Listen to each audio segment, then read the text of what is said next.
திருப்பாலிகை ஒன்று செய்ய நாங்களும் காணும் பொங்கல் என்று இந்த இடத்துக்கு பயணிச்சிருக்குங்க. ஊர் பேர் திருமயானங்கிற பேரில் திருக்கடையூருக்கு மிகவும் அருகாமையில் இருக்குங்க. அதாவது இன்றைய காலத்தில் திருமெய்ஞானம், அதாவது திருக்கடையூர், திருக்கடவுர், திருமெய்ஞானம் அப்படின்ற பேரில் அழைக்கப்படுதுங்க. ஆனால் உண்மையான பெயர் என்னன்னா திருமயானம் அப்படின்னு ஒரு பெயரை சுட்டி தான் இந்த ஊருக்கு அழைச்சாங்களாங்க. ஏன்னா குரு தன்னுடைய தலசயனத்தை 4 நிலையில காட்டணும்னு ஆசைப்பட்டாராங்க. ஆசைப்பட்டதற்கு ஏற்பதான் அருகம்புல் 6 எடுத்து தன்னுடைய இளவம்பஞ்சில முழுமையா பதிக்க வச்சு அதனுடைய ஆறுதல்களுக்கு ஏற்ப ஒவ்வொன்றையும் தன்னுடைய பூமி திரையை மாற்றி அமைக்கணும். உலகத்தில் இருக்கின்ற ரட்சகர்களுக்கெல்லாம் உச்சகட்ட ரட்சகர்களா இருக்கணும். சேவைனா எப்படி இருக்கணும், பூமி திரையை மாற்றக்கூடிய சக்தி எப்படி இருக்கணுங்கிறத ஒரு தலசயனத்திலிருந்து 6 தலசயனத்துக்கு பிரித்து காமிச்ச ஸ்தலமா தான் இதை அறிவிக்கலாங்க. குருவோட பெயரு குரு பிரம்மபுரீஸ்வரர்ன்ற பேர்ல இருக்குங்க. அம்மா பேரு மாடாமலையம்மன்ற பேர்ல முழுமை பெற்றிருக்காங்களாங்க. குருவுடைய ஸ்தலமும் மேற்கு நோக்கி இருக்குங்க. யாருமே தெரியாத ஒரு மிகப்பெரிய விஷயம் இந்த இடத்துல சொல்ல வரங்க. குருன்ற விஷயத்துல இவங்க தன்னுடைய இந்திரிய சக்தியை 3 மூலமா பிரிச்சு காட்டியிருக்காங்க. யாருமே குருனா என்ன, சீடனா என்னன்றதுல இந்த இடத்துக்கு தான் முழு பரிபாடை கொடுக்கலாங்க. ஏன் அப்படி முழு பரிபாடை கொடுக்கணும், எதற்காக அந்த பாகுபாட்டை காட்டணுங்கிறதுக்கு 2 இல்ல 6 இல்ல 9 ஸ்தலங்களை தன்னுடைய கைங்கரிய தகட்டுல இருந்து தன் சீடனையே உருக்கொடுக்க வச்சு தன் சீடனுக்கும் பாக்கியத்தை கொடுத்து தன்னுடைய இல்லல்கள் எப்படி இருந்தாலும் இன்னல்களுக்கு ஏற்ப தானும் வளைந்து தனக்குள் இருப்படும் முழு அருணத்தையும் வளைச்சு எப்படி காட்டினாரோ அதனுடைய ஆதிபிரதங்கம் இங்க தாங்க கொடுக்கப்பட்டிருக்கு.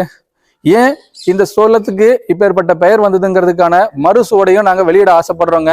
எங்களுடைய நாட்காட்டியிலிருந்து சுமார் 60 நாள இவங்களுக்கும் முழுமையான பாகபுரணை எடுத்துட்டு இங்க வந்து தலசயனா என்ன, நாள்காட்டினா என்ன, உபதேசம்னா என்ன, உச்சக்கட்ட வரலாறுனா என்னங்கிறதுக்கு எங்களுடைய தவசோடுகள்ல உச்சக்கட்ட வரலாற்றின் மறுபகுப்பாய்வுல உலகத்திலேயே பிரம்ம கோயில்கள்லாம் எத்தனை இருக்குன்னு கேட்டா தமிழகத்துல ஒரு கோயில் தாங்க சொல்லுவாங்க. அதுவும் திருப்பட்டுன்ற ஊர் மட்டும் தான் சொல்லுவாங்க. ஆனா தமிழகத்துல மட்டும் சுமார் 60,000 பிரம்ம நிலைகளை உருவாக்கின ஒரே ஒரு ஸ்தலம் எதுன்னா இங்க திருக்கடையூர்ல இருக்கிற இந்த பிரம்மபுரீஸ்வரர் கோயில் தாங்க. தன்னுடைய குருவின் நாதம் எப்பேற்பட்ட இருக்கணுங்கிறதுக்கு இவரை விட பெருஞ்சொற்றோற்று கடனை சீர்த்தவங்க யாருமே கிடையாதுங்க. உச்சக்கட்ட வரலாறு மட்டும் இல்லைங்க, உயரிய நாதத்தையும் இந்த இடத்துல முழுமைப்படுத்துறதுக்காக தன்னுடைய நாதமுனியா இருந்த குருநாதரையே முழு கணபதி ஆக்கிட்டு தன்னுடைய சீடனை கருவறையில் அமர வச்ச ஸ்தலம் தாங்க இந்த குரு பிரம்மபுரீஸ்வரர் ஸ்தலம்.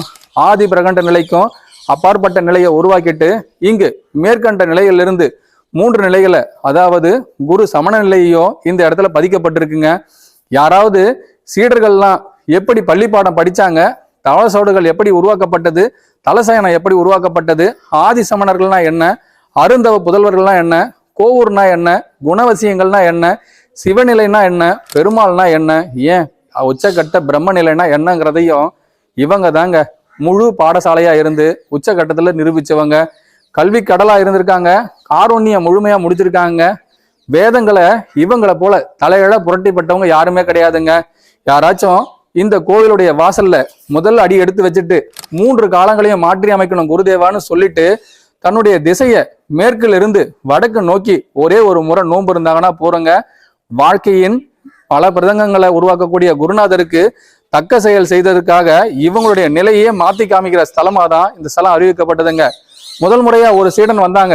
அப்படி வந்து தன்னுடைய குருவின் பாதத்தை தொடும் பொழுதே 3 நிலைகளை நீ அடையும் பொழுது இத்தலத்தில் நீயே பெரும்பேறு கண்டிகையா இருந்து 3 காலங்களை கணிப்பாய். கணித்த அடுத்த நாட்காட்டிலிருந்து சுமார் 60,000 ஆண்டுகளுக்குள்ள உன்னுடைய பெயரும் இந்த ஸ்தலத்துக்கு சூட்டப்படும் சொல்லிட்டாராங்க. என்ன 60,000 ஆண்டுகள் அப்படின்னு சொல்லிட்டு பாக்குறீங்களா? இது எங்களுடைய கணக்கில் நாள்காட்டியை வச்சுதாங்க நாங்க சொல்ல முடியும். உச்சகட்ட நாள்காட்டியில இன்னும் பெருதுவக்கும் விஷயங்களை செய்த குருநாதருக்காக 3 உபதேசங்களை கொடுக்கணும், 6,000 சீடர்களை உருவாக்கணும். அருந்தவம் புதிந்தவர்களுக்கு மட்டுமே இந்த வாய்ப்பு கிடைக்கணும். வேல் என்றால் என்னங்கிறதுக்கு ஒரு சீடன் எப்பேற்பட்ட கடனை செய்திருக்கான்றனோ அவனுக்கே அச்சீடத்தின் முழு அர்ப்பணத்தையும் கொடுக்கணும். இனி வடிவு அப்படி என்றால் என்ன, வாசல் என்றால் என்னங்கிறதுக்கு இவர்களை போல யாருக்குமே முழு சோடு கொடுக்க முடியாதாங்க. வெச்சவேற்கடலையில இவங்களை போல இதுவரை யாருக்குமே மதிப்பூரணம் கொடுத்திருந்தாலும் வெற்றிவேல் வீரவேல்ங்கிறதுல இவர்கள் தான் முதல் பாடசாலை அமைத்த தென்னாட்டுடைய சிவன் கூட சொல்லலாங்க. ஏன் இந்த தென்னாட்டுடைய சிவனே போற்றின்னு சொல்றாங்கன்றதுக்கான காரணத்தை உலகத்துல எல்லாருமே சொல்லிக்கிட்டு இருக்காங்க. ஆனா காரியம் அதை முதல் உரு கொடுத்தவங்க யாரு, ஏன் கொடுத்தாங்க, உச்சத்துல இவர்களுடைய பெயர் ஏன் இதற்காக சூட்டப்பட்டது, வடகரையும் தென்கரையும் எப்படி இணைக்கணும், யாருக்கெல்லாம் வடமூலநாதர்ன்ற பெயரையும் தென்மூலநாதர்ன்ற பெயரையும் சூட்டணும், ஏன் ஆசனத்தின் அதிபதியாகக்கூடிய தகுதியை விளக்கேற்றி காட்டணுங்கிறத கூட இங்க முழு மறைபொருளா இருந்து குருவே உணர்த்திட்டு தன்னுடைய சீடனுக்கு வடகரையிலிருந்து மேற்கு திசையிலையும், மேற்கு திசையில் இருக்கிற குருநாதர் தன்னுடைய தெற்கு திசையில அமர்ந்துகிட்டு உச்சக்கட்ட குரு வளர் பிள்ளைகளுக்கு ஆசீர்வாதம் கொடுத்துக்கிட்டும் இருக்காராங்க.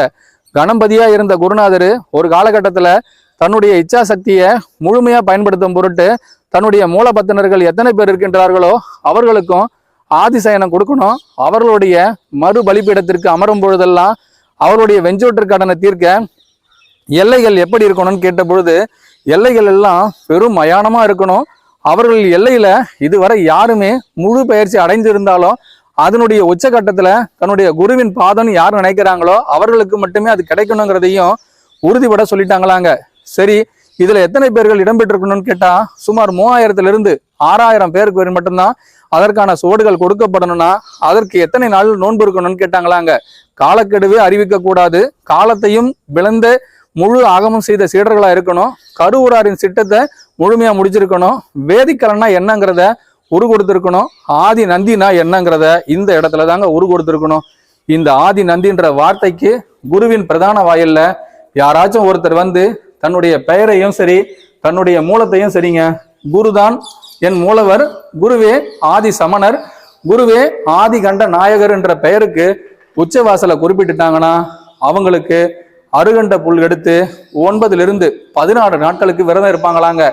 இப்படி விரதம் இருந்துட்டு ஒரு நாள் தனக்கே உரிய சக்தியிலிருந்து குருவின் பெயர் மட்டும் உச்சகட்ட நாயகர் என்ற பெயரை சூட்டி அவர்களுக்கு அருநாள் விடுதர் என்ற பெயரை சூட்டிட்டாங்கன்னா அங்கேயே இவர்களுக்கும் உச்சகட்ட மணிப்பூரகத்திலிருந்து 4 சுடலைகள் பிறக்குமாங்க. ஒன்று அயனம், மற்றொன்று சமணம், அதிகொன்று உடல் நயனம், 3வது கடல் நயனம்னு சொல்லுவாங்களாங்க. இது எல்லாமே உங்களுக்கு புரியாத வாசகமா வேணா இருக்கலாங்க. ஆனா புரிந்த மொழியில நாங்க அடுத்த சுவடுகள்ல சில விளக்கங்களையும் கொடுப்போங்க. மணிப்பூரகத்திலிருந்து 4 சுவடுகளை யாராச்சும் ஒருத்தர் கண்டுபிடிச்சு அவர்களுக்கு ஆதிசமணர்னு பெயரை சூட்டிட்டு வந்தவேல், வெந்தவேல், நந்தவேல், இந்தவேல் என்ற ஆதி சுமணர்களையும் அறுபடையை காட்டிட்டு உச்சகட்டத்துல உயரிய நோக்கிற்காக விளக்கம் கொடுத்த ஒரே ஒரு ஸ்தலமாவும் இந்த ஸ்தலத்தை அறிவிக்கலாங்க. அம்மாவோடுக்கு இங்கு முழு மாகமும் கொடுக்கப்பட்டதால அம்மாவை வாடாமுலையாள் என்ற பெயரிலையும் அதுவும் அவங்களுடைய ஆசன பயிற்சியை மும்மூலமா பிரிச்சு காட்டியிருக்காங்க. இங்க அம்மாவுக்கு எந்த ஒரு விஷயத்த தெளிவு கொடுக்கறனாலும் சரிங்க, மறுமூலம் அவங்களுடைய திருமூலமா இருந்து குரு உபதேசம் கொடுத்த எந்த பாதமும் வெற்றி கொடுக்கின்றதோ அதுவே அவங்களுக்கான உச்சகட்டம்னு சொல்லி அவர்களுக்கும் இதே பெயரை சூட்டி ஆதி பிரகண்ட நாயகின்ற பெயரையும் சூட்டியிருக்காங்க. யாருக்குமே கிடைக்காத ஒரு அருப்பெரும் ஜோதி இங்க ஒளிஞ்சிருக்குன்னா அது யாருக்கும் இந்த உலகத்துல தெரியலைங்க. அருகாமையில திருக்கடையூர், அதாவது அபிராமி அம்மா இருக்காங்க. அவங்க தான் எல்லாருக்குமே உச்சகட்டம்னு நினைச்சுக்கிட்டு அங்க எல்லோரும் தரிசனம் செஞ்சுக்கிட்டு இருக்காங்க. ஆனா தன் சீடரையே அரும்பாக்கியம் கொடுத்துட்டு இங்கு முழு மயானத்துல தலசயனத்துல உச்சகட்டத்துல இவங்க உயர் நோபுர கோபுரத்துல யாருக்கும் தொந்தரவு இல்லாத ஒரு மறுபை பீடத்துல மறைமுகமா இன்னைக்கும் மயானம் கொண்டு இருக்காங்க. எல்லாரும் மயானம்னா எதிர்கேள்விப்பட்டிருப்போன்னு உங்களுக்கே தெரியுங்க. மயானங்கிறதுக்கு மறுமொழி சொல்லணும்னா எல்லாரும் இறந்த பிறகு கடைசியா எடுத்துட்டு போயிட்டு புதைக்கிற இடம் தான் சொல்லுவாங்க. அப்போ தன்னுடைய சயனத்தை எப்படி காட்ட முடியும், எத்தனை பேருக்கு சயனம் கொடுத்தா இந்நிலை அடைய முடியும், திருமயானம்னா என்னன்றதுக்கான முழு அர்த்தத்தையும் இங்கிருந்து கொடுத்த குருவின் பெயருக்கு அதிபிரகண்ட நாயகர், ஆதி பிரம்ம நாயகர் என்ற பெயரையும் சூட்டிய ஸ்தலமா தாங்க அறிவிக்கப்படுது. இவ்வளவு காரண காரியங்களோடு எங்கள் குருநாதர் குரு தவசுதநாதரின் உச்சகட்ட பட்டறையிலிருந்து உய்யார கொள்ளைகள் எப்படி பெடுபட்டாலும் இதை மட்டும் எங்களுக்குள் இருந்து கொடுத்த குருநாதரே இவை அனைத்திற்கும் ஆதாரனா அவருக்கே இவை அனைத்தும் உச்சகட்டத்தின் அதிபாதத்திலிருந்து தாங்க வெளிப்படுது. இதனுடைய ஆதி சுரங்கத்தை யாரெல்லாம் கொடுக்க ஆசைப்படுறாங்களோ அவர்களுடைய மதி மூலம் எப்பேற்பட்டதா இருக்கணும், விதி மூலம் எப்படிப்பட்டதா இருக்கணும், ஆதி சமணர்கள்லாம் யாரு, இந்த கோவிலுக்கு அச்சாணியா இருந்தவர் யாரு, இவை அனைத்தையும் உச்சகட்டத்திலிருந்து நாங்களும் உயரிய வாசகத்தோடு எங்களுடைய ஆதி குருநாதர் குரு தவசுதனருக்காக மீண்டும் ஒரு முறை மேன்மேலும் எங்களுடைய தவசோடுகள்ல என்றும் பதிப்புகள் ஒவ்வொன்றையும் 1000 விளக்கங்கள் கொடுத்தாலும் இவை அனைத்தையும் புரியும். ஒரு ஆதிசக்தி வேணும்னா நீங்களும் எங்களோடு பயணிக்கும் ஒரு கருவறைய உங்களுக்குள் நாங்க கொடுக்க ஆசைப்படுறாங்க.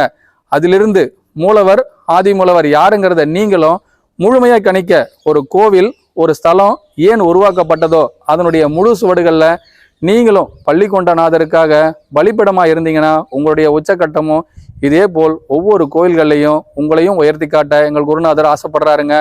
மறுமுகடுக்குள் செல்லும் ஒவ்வொரு சீடர்களுக்குள்ளும் நான் என்பதை எப்படியெல்லாம் உங்களுக்குள் பதிய விரும்புகின்றேனோ அதில் நானே மூத்தவன், நானே அனைத்தும் என்பதை நீங்கள் உணர்ந்தால் உங்களுக்கும் இவ்விடத்தில் பிரசித்தி பெற்ற யாகம் ஒன்று கிடைக்கும். அதில் நீங்களே மூலவராய் உங்களையே நான் அழகுபடுத்துவேன் என்று சொல்லும் குருநாதருக்கு என்று நன்றி சொல்ல கடமைப்படுறோங்க.